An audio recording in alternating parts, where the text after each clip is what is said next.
রিফা বলেন তো মুসলমান মুসলমানের কি হাদিসের আলোকে বলেন। 26 নম্বর হাদিস শরীফ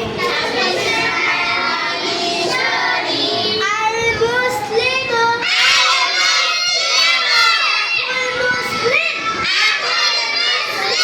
হাদিস শরীফের অর্থ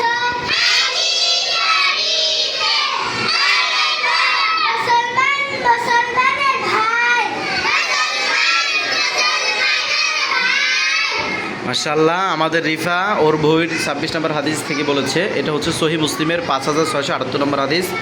আর ইবনে ওমর রাদিয়াল্লাহু তাআলা আনহুমা ক্বালা রাসূলুল্লাহ সাল্লাল্লাহু আলাইহি ওয়াসাল্লাম আল মুসলিমু আখুল মুসলিম লা ইয়াদলিমুহু ওয়ালা ইউসলিমুহু, যে মুসলমান মুসলমানের ভাই, সে তার ভাইয়ের উপর জুলুম করবে না এবং তার ভাইকে অসহায় অবস্থায় রেখেও আসবে না।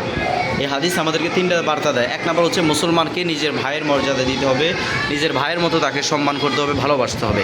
দুই নম্বর হচ্ছে আমার দ্বারা যেন আমার মুসলিম ভাইয়ের উপরে কোনোভাবেই আমার জবান দ্বারায়, আমার আচার আচরণে, আমার হাত দ্বারায়, আমার ক্ষমতার বলে যেন কোনো মুসলিম ভাই নির্যাতিত নিপীড়িত না হয়, অর্থাৎ আমার দ্বারা যেন তার উপরে কোনো জুলুম অত্যাচার প্রকাশিত না হয়।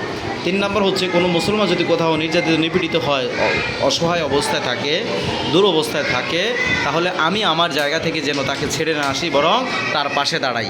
এই হচ্ছে মুসলমানকে মুসলমানের মর্যাদা দেওয়া এবং তার বিপদে আপদে নিজের সাধ্য অনুযায়ী তার পাশে দাঁড়ানো। মুসলমান মুসলমান যেহেতু ভাই, তাহলে কি তাদের সাথে ঝগড়া করা যাবে? ক্লাসে আর কখনো ঝগড়া করবেন? আল্লাহ তাআলা আমাদের সকলকে মিলেমিশে থাকার তৌফিক দান করুক, বলেন আমিন।